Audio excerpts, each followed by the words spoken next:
मुफस्सिरीन ने एक बात लिखी है इस आयत के तहत कि फरमाया जो जमीन पे चलने वाला है उसका रिज्क अल्लाह के जिम्मे। फरमाते हैं कि ये अल्लाह ने हमारी अकल के मुताबिक हमसे बात की है, वरना आसमानों में जितनी मखलूक है रिज्क उसका भी अल्लाह के जिम्मे ही है। यहाँ जो फिल अर्द के लफ्ज है जमीन पे, वो हमें समझाने के लिए कि तुमने तो सिर्फ ये दुनिया देखी है ना, तो जिसको तुमने देखा है वो सब खाते अल्लाह का दिया हुआ ही है। तो जो हमने देखा था रब करीम ने उसके मुताबिक हमें समझा दिया।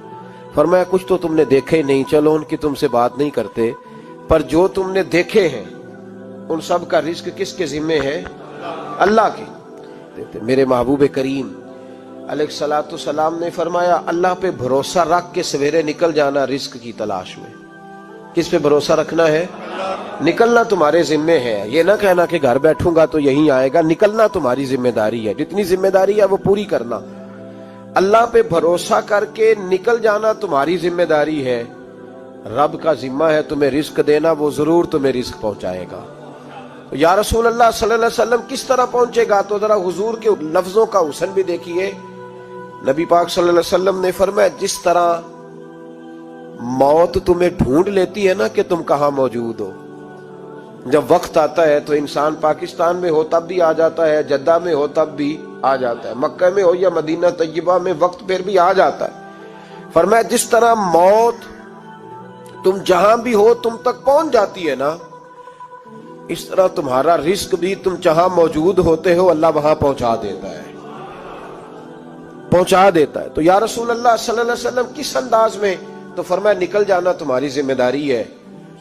फरमाया सवेरे परिंदे भी निकल जाते हैं और शाम को जब लौटते हैं तो अल्लाह उन्हें पेट भर के रोजी अता फरमाता है। हालांकि उनको नहीं पता होता हमारा कारखाना कहाँ है, हमने कहाँ जाके मजदूरी करनी है। उनको नहीं पता होता कि हमारा दफ्तर कहाँ है, हमने किस ऑफिस में बैठना है। उनको नहीं पता होता कि हमने कहाँ जाके माल खरीदना है और कहाँ से हमने फिर उसको दोबारा बेचना है। उन्हें खबर नहीं होती। अल्लाह पे भरोसा करके निकल जाते हैं। निकलना तो तेरे जिम्मे है कि नहीं? फरमाया वो तो ड्यूटी कर, शाम को अल्लाह जो रब परिंदों को रोजी देता है वो तुझे भी अता फरमाएगा। तू जिस हाल में है, क्योंकि तूने अपना ये हाल खुद नहीं बनाया, जिसने बनाया है वो बड़ा बेहतर जानता था कि तू इसी हाल में उसे अच्छा लगता है। तू उसे इसी हाल में, एक बुजुर्ग थे तो उनकी तबीयत बड़ी अलील हो गई, बीमार हो गए, तो अल्लाह ने आजमाइश दी तो कीड़े पड़ गए वजूद में। एक कीड़ा यहां से खा रहा था, अल्लाह वाले बड़े राजी रहते हैं उसकी रजा पे। तो कीड़ा यहां खा रहा था तो नीचे गिर गया, तो बाबा जी ने उठा के फिर वहां रख लिया। कहने लगे जब उसने तेरी ड्यूटी मुझे खाने की लगाई है तो मैं इस बात पे राजी हूं, तो तू नीचे क्यों गिरता है? बट ठीक है खा, जब उसने तुझे ड्यूटी जो तेरी लगाई है। सालबा बिन अब्दुर रहमान एक सहाबी थे, सालबा गालिबन नबी पाक सल्लल्लाहु अलैहि वसल्लम की खिदमत में आए। कहने लगे या रसूल अल्लाह सल्लल्लाहु अलैहि वसल्लम गुर्बत बड़ी है, मेरे लिए दुआ करें अल्लाह ज्यादा माल दे। तो महबूब सल्लल्लाहु अलैहि वसल्लम ने फरमाया तो जिस हाल में अच्छा है वो तेरे लिए बेहतर है, जिसमें तू है वही हाल तेरे लिए। मुश्किल है ना ये जवाब सुनना। या रसूल अल्लाह सल्लल्लाहु अलैहि वसल्लम दुआ कर दे। तो महबूब ने क्या फरमाया? फरमाया तू जिस हाल में है ना वो हाल तेरे लिए बेहतर है, उसी में रह। नहीं हुजूर दुआ करें। फरमाया सालबा तू बाज आ जा। हुजूर दुआ करें। फरमाया तू बाज आ जा।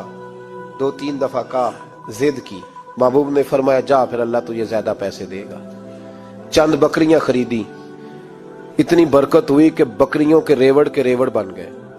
फिर कुछ बकरियां बेच के गाय खरीद ली, उनके भी रेवड़ हो गए। फिर कुछ ऊंटनियां ले ली, रेवड़ ही रेवड़। पहले 5 वक्त मस्जिद में आते थे, अब फजर और इशा रह गई। फिर माल ज्यादा हुआ तो मदीने शहर में कोई जगह ही नहीं, मदीने से बाहर हवेली खरीदी, फिर जुमा ही रह गया। जुमे के जुमे आते। ज़कात का हुक्म आया। मेरे नबी करीम अलैहिस्सलाम ने हजरत अबू हुरैरा को भेजा। फरमाया जा उसे कह तेरी ज़कात बनती है 2.5%। तो सालबा के पास हुजूर ने पैगाम भेजा। पहले तो कहा तेरे लिए बेहतर नहीं माल, जब इसरार किया तो बड़ी बरकत हो गई, बड़ा आया तो फरमाया ज़कात दे, 2.5% ज़कात है। अब जब सोचा कि 5 ऊंटों पे एक बकरी जाएगी और बड़ा सारा मुझे देना पड़ेगा, अब जब गौर किया तो ये तो ना कहा कि मैं नहीं देता, حضرت ابو ہریرہ سے کہنے لگے نبی کریم علیہ السلام کی خدمت میں عرض کرنا کہ میں خود آؤں گا۔ حضرت ابو ہریرہ نے آ کے عرض کی یا رسول اللہ صلی اللہ تعالی علیہ وسلم، حضور وہ کہتے تھے میں خود آؤں گا، تو کہتے ہیں محبوب نے ٹھنڈی سانس لی، فرمایا اسے کہا تھا کہ تیرے لیے مال بہتر نہیں، اب ہلاک ہو گیا، ہائے افسوس ہلاک ہو گیا۔ ان کو بھی تھوڑی دیر کے بعد احساس ہوا کہ یہ میں نے کیا کیا، نبی پاک کو ہی کہہ دیا نہیں ہے، حضور کو کہہ دیا بعد میں آؤں گا۔ اب دوڑے آئے، عرض کی حضور میں سارا کچھ لے کے آیا ہوں، قبول کر لیں۔ محبوب نے فرمایا گویا بلال حبشی کی خشک کھجور بھی قبول ہے، اور صہیب رومی ایک اٹی بان کی لائے تو وہ بھی قبول ہے، اور عمار بن یاسر اور مصعب بن عمیر اگر 2 دینار دے جائیں اور کوئی پرانا جوڑا کسی سپاہی کے لیے چھوڑ جائے تو وہ بھی قبول ہے، لیکن تو اپنا لاکھوں لے کے چلا جا، تیرا کوئی نہیں قبول، معاف کر دیں۔ فرمایا جا معاف کیا، پر پیسے لے کے نہ آنا۔ اگلے سال پھر آئے، بندے ہوئے ہاتھ ہے، محبوبہ میں دولت کا کیا کروں گا، آگ لگانی ہے، قبول کر لیں۔ فرمایا تو لے جا، تیرا نہیں قبول، گرا جو ان کی نگاہ سے وہ سنبھل نہیں سکتا۔ حضور نے وصال ظاہری کیا تو جناب صدیق اکبر کے پاس آئے، لاکھوں کا مال، ابو بکر قبول کر لو، تو جناب صدیق اکبر کہنے لگے اس کا کر لوں جس کا نبی نے نہیں کیا، چل جا کوئی نہیں چاہیے۔ حضرت عمر کے زمانے میں قحط پڑ گیا، بارشیں نہیں ہوتی، غلہ نہیں ملتا، حالات خراب ہیں، مالی طور پہ بحران آ گیا، غربتیں، مجبوریاں، تکلیفیں، آ کے روئے عمر میرا قبول کر لو، مجھے معافی تو مل گئی تھی نا۔ فرمایا معافی اپنی جگہ پہ، پر جس کا مصطفیٰ نے قبول نہیں کیا۔ بہت سارے لوگوں کو پتہ ہی نہیں کہ ان کا قبول ہی نہیں ہوا، اور وہ الجھے ہوئے، انہیں خبر ہی نہیں کہ اصل بات کیا ہے۔ فرمایا جس کا مصطفیٰ کریم نے قبول نہیں کیا، اب ہیرے اور جواہرات بھی لے کے آئے تو بھوکے مریں گے، پر اس کا قبول، اس بات پہ راضی رہو جس حال میں اللہ نے رکھا ہوا ہے، اس حال میں راضی رہو۔ یہ جو مصیبت ہے نا دیکھنی کہ وہ بھی میرے پاس، تمہیں کیا پتا، کبھی پوچھ تو صحیح اس سے وہ کس مصیبت کا شکار ہے جو مالی طور پہ بڑا امیر ہے۔